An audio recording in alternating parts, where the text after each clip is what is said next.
I mean, these guys are like the racists of the racists. Jamar Tisby's a racist. Thabiti is a racist. Duke Kwan is a racist. These people are the ones that rail against white privilege and white supremacy all the time, but the way they define it is just white skin. You got white skin? Well, I guess you're guilty. You can't teach that kind of stuff in the Church of Jesus Christ. Unfortunately, you just can't. Actually, fortunately, because it's evil, it's vile, it's detestable, it's demonic is what it is. I'm sorry to say, but like even Tim Keller teaches this stuff. You're white, you're guilty. I'm sorry, that's vile, vicious, evil, detestable doctrine. It has no place in the church. The steps of church discipline ought to be taken by a guy for a guy like Tim Keller.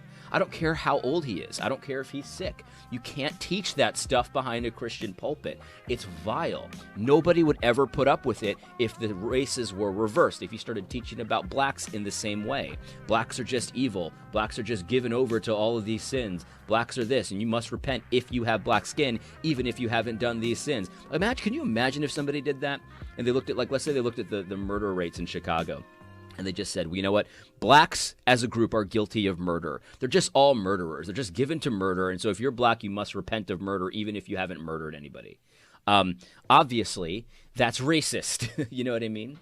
Obviously, nobody would put up with that. But for some reason, you put up with it with white people. Well, Owen Strawn is saying it's time for a line in the sand. I agree. I completely agree.